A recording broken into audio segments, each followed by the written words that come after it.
Welcome to the Ethiopian Tribune. This is News Round. We bring you news concerning Ethiopia and Ethiopians from around the world. Ethiopian troops shot at and detained UN staff after they drove through checkpoints in the conflict-hit northern Tigray region. Government spokesman Redwan Hussein has confirmed. On Tuesday 8th of December, Ambassador Redwan Hussein, the Deputy Foreign Minister and head of the Emergency Task Force, admitted that a UN security team was shot at for breaching passage protocol at the Shemelba, near to Eritrean refugees camp in the restive Tigray region, country's northernmost state. In a press briefing, the ambassador, together with Mitiku Kasa, the Commissioner for the National Disaster Risk Management, had to say the following.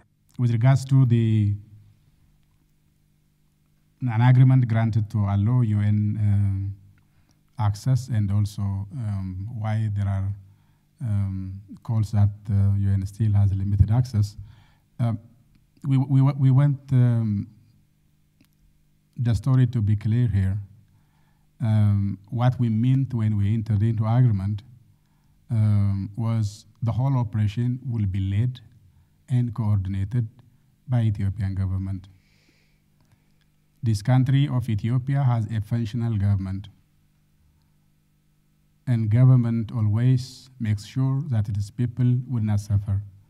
Whenever government has difficulties, we only seek for assistance.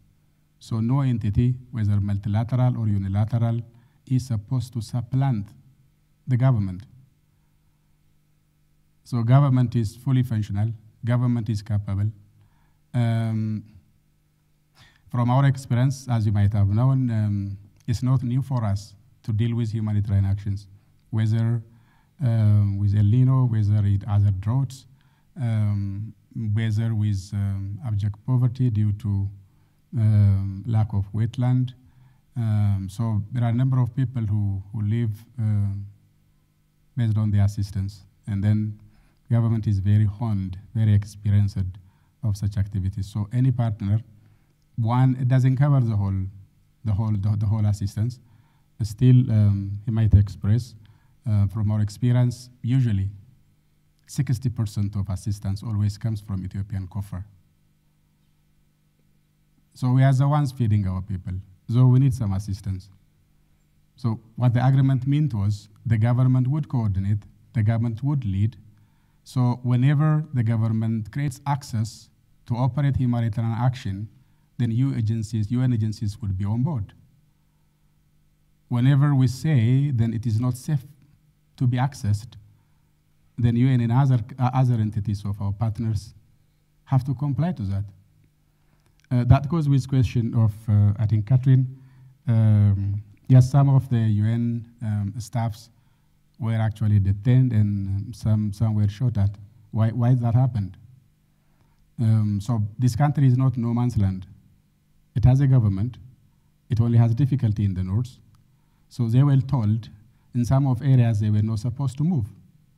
But they indulged themselves to in kind of adventurous expedition. They broke 2 checkpoints to drive hastily to areas where they were not supposed to go, that they were told not to go. So they were left alone when they broke 2 checkpoints, and then when they were about to break the 3rd one, they were shot at and detained. Now, of course, they are free. So this must be clear that this is Ethiopia, a country which has thousands of years of statehood. So no one can have a free ride. If anybody is told not to go, then they have to abide by. You cannot deny the government warning and then try to roughshod on everybody. No staff, from whatever corner it comes, whatever background it has to respect the government's order. When the government believes that a certain area is not safe anymore, then people should stop there. That also works for UN. The agreement that we entered was in a belief that UN would collaborate with us, and we, the government, would call the shots. So we coordinate, we lead, but we need assistance and partner. For some partners to drive alone, to move alone, to roam alone, is not allowed. There is no such a thing as unfettered access in every corner of Ethiopia. It is led by the government, and then everybody should listen to the government, where to go and where not to go. You can only have unfettered access when you reach to no man's land, and this is not no man's land. It's a country of a sovereign nation. It's a country of a government who functions. It's a country whose government is used to for all sorts of difficulties. Now, because we say there are some sporadic shootings, not war, as some of you would like to call it. It's not a war. Sporadic shooting is common not only in Tigray. Sporadic shooting is there in Matakkal, in Benshangul, in Oromia. So what we hear in Tigray is not something that is special of its kind, something that does not stand alone. We are used to shootouts with some disgruntled elements. And we made it clear there are some remnants of special forces and militia who have not yet surrendered, who somehow made it to mingle with the public, who somehow made it to hide out in certain bushes, even though they may not have some regular leadership and command and supply of resources, but they can still keep on shooting until they run out of their ammunition. So that's why we say this is a police work. It's not military operation.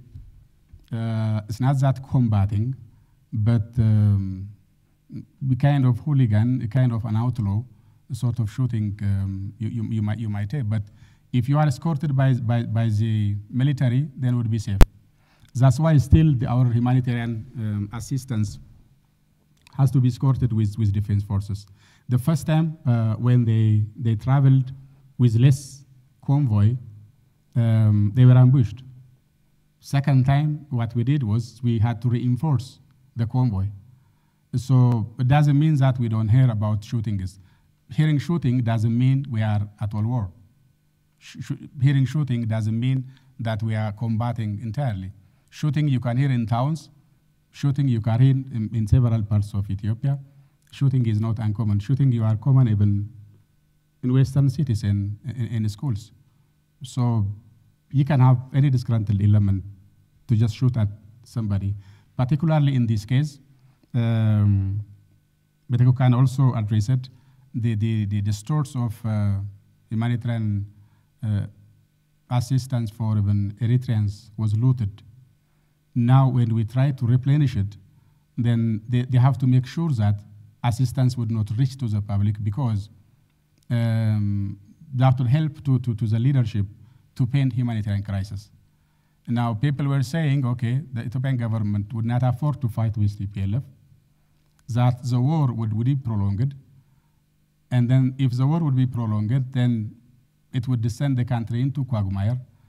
Then the plausible recourse was to sit down and negotiate. We said we can finish it within a short period of time, and we did it within 3 weeks. So that's the surprise of our partners. Now there are some people, okay, yes, they are defeated, they are on the run, but still they think they will regroup and then begin guerrilla fighting. You are saying that's not going to happen either. So now the third question, which people still keep on pushing, some out of their deep pocket, some out of their sheer fear, that the government still have to sit down and negotiate because when this operation will continue, there will be humanitarian crisis. And now we are trying our level best not to see that. So by all means possible, we will disperse food and medical items to all corners of Tigray, while we will be escorted by our defense forces. So that is what the government is pledging and then actually making sure is happening. So UN will have given access, and it has given access, but only whenever the government reaches, then UN reaches. Whenever the government says that it is not yet safe, then it has to be heard. Google CEO, Sundar Pichai, apologizes for Dr. Timnit Gebru. Controversy but not her firing. Pichai promised to review the circumstances that led to Gebru leaving the company. Google CEO Sundar Pichai addressed the controversial departure of AI ethics researcher Timnit Gebru in an email to staff on Wednesday. "We need to accept responsibility for the fact that a prominent black Female leader with immense talent left Google unhappily, he wrote. News of the email was first published by Axios. While Pichai did not say Gubru was fired as she and many others have claimed, he promised to review the steps that led to her leaving the company. We need to assess the circumstances that led up to Dr. Gubru's departure, examining where we could have improved and led a more respectful process, he wrote. He also apologized for how Gubru's departure had led some in our community to question their place at Google and promised to consider the de-escalation strategies for the future. However, Dr. Timnit Gebru tweeted that the note was far from an apology. The CEO should have taken responsibility for toxic leaders, HR, legal and other entities who harass and discriminate against people like me and protect toxicity. Ethiopian Tribune will shortly bring you and read the paper that forced Dr. Timnit Gebru out of Google. We read the paper that forced Timnit Gebru out of Google. Here's what it says. The company's star ethics researcher highlighted the risks of large language models, which are key to Google's business. Karen Howe on the evening of Wednesday, the 2nd of December, Timnit Gebru, the co-lead of Google's ethical AI team, announced via Twitter that the company had forced her out. Gebru, a widely respected leader in AI ethics research, is known for co-authoring a groundbreaking paper that showed facial recognition to be less accurate at identifying women and people of color, which means its use can end up discriminating against them. She also co-founded the Black in AI Affinity Group and champions diversity in the tech industry. The team she helped build at Google is one of the most diverse in AI and includes many leading experts in their own right. Peers in the field envied it for producing critical work that often challenged mainstream AI practices. A series of tweets, leaked emails, and media articles showed that Gebru's exit was the culmination of a conflict over another paper she co-authored. Jeff Dean, the head of Google AI, told colleagues in an internal email, which he has since put online, that the paper didn't meet our bar for publication and that Gebru had said she would resign unless Google met a number of conditions, which it was unwilling to meet. Gebru tweeted that she had asked to negotiate a last date for her employment after she got back from vacation. She was cut off from her corporate email account before her return. Online, many other leaders in the field of AI ethics are arguing that the company pushed her out because of the inconvenient truth that she was uncovering about a core line of its research, and perhaps its bottom line. More than 1,400 Google staff members and 1,900 other supporters have also signed a letter of protest. Many details of the exact sequence of events that led up to Gebru's departure are not yet clear. Both she and Google have declined to comment beyond their posts on social media. But MIT Technology Review obtained a copy of the research paper from one of the co-authors, Emily M. Bender, a professor of computational linguistics at the University of Washington. Though Bender asked us not to publish the paper itself because the authors didn't want such an early draft circulating online, it gives some insight into the questions Gebru and her colleagues were raising about AI that might be causing Google concern. On the dangers of stochastic parrots. Can language models be too big? Lays out the risks of large language models. AI is trained on staggering amounts of text data. These have grown increasingly popular and increasingly large in the last 3 years. They are now extraordinarily good, under the right conditions, at producing what looks like convincing, meaningful new text, and sometimes at estimating meaning from language. But, says the introduction to the paper, we ask whether enough thought has been put into the potential risks associated with developing them and strategies to mitigate these risks. The paper, which builds on the work of other researchers, presents the history of natural language processing, an overview of 4 main risks of large language models, and suggestions for further research. Since the conflict with Google seems to be over the risks, we've focused on summarizing those here. Environmental and financial costs. Training large AI models consumes a lot of computer processing power, and hence a lot of electricity. Gebru and her co-authors refer to a 2019 paper from Emma Strubel and her collaborators on the carbon emissions and financial costs of large language models. It found that their energy consumption and carbon footprint have been exploding since 2017, as models have been fed more and more data. Strubel's study found that training one language model with a particular type of neural architecture SearchNAS method would have produced the equivalent of 626,155 pounds, 284 metric tons,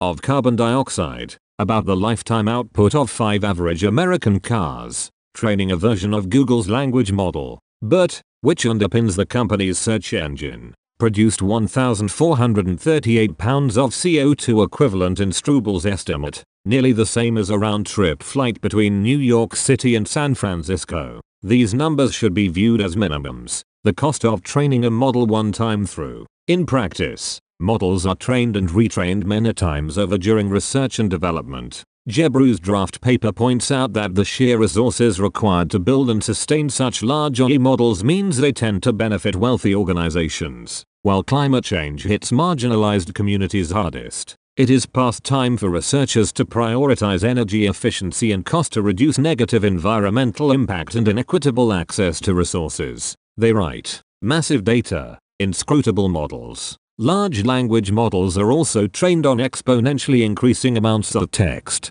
This means researchers have sought to collect all the data they can from the internet. So there's a risk that racist, sexist, and otherwise abusive language ends up in the training data. An AI model taught to view racist language as normal is obviously bad. The researchers, though, point out a couple of more subtle problems. One is that shifts in language play an important role in social change. The Me Too and Black Lives Matter movements, for example, have tried to establish a new anti-sexist and anti-racist vocabulary. An AI model trained on vast swaths of the internet won't be attuned to the nuances of this vocabulary and won't produce or interpret language in line with these new cultural norms. It will also fail to capture the language and the norms of countries and peoples that have less access to the internet and thus a smaller linguistic footprint online. The result is that AI-generated language will be homogenized, reflecting the practices of the richest countries and communities. Moreover, because the training datasets are so large, it's hard to audit them to check for these embedded biases. A methodology that relies on datasets too large to document is therefore inherently risky, the researchers conclude. While documentation allows for potential accountability, undocumented training data perpetuates harm without recourse. Research opportunity costs. The researchers summarize the third challenge as the risk of misdirected research effort. Though most AI researchers acknowledge that large language models don't actually understand language and are merely excellent at manipulating it, big tech can make money from models that manipulate language more accurately, so it keeps investing in them. This research effort brings with it an opportunity cost, Gebru and her colleagues write. Not as much effort goes into working on AI models that might achieve understanding, or that achieve good results with smaller, more carefully curated data sets, and thus also use less energy. Illusions of meaning. The final problem with large language models, the researchers say, is that because they're so good at mimicking real human language, it's easy to use them to fool people. There have been a few high-profile cases, such as the college student who churned out AI-generated self-help and productivity advice on a blog, which went viral. The dangers are obvious. AI models could be used to generate misinformation about an election or the COVID-19 pandemic. For instance, they can also go wrong inadvertently when used for machine translation. The researchers bring up an example. In 2017, Facebook mistranslated a Palestinian man's post, which said good morning in Arabic, as attack them in Hebrew, leading to his arrest. Why it matters. Gebru and Bender's paper has 6 co-authors, 4 of whom are Google researchers. Bender asked to avoid disclosing their names for fear of repercussions. Bender, by contrast, is a tenured professor. I think this is underscoring the value of academic freedom, she says.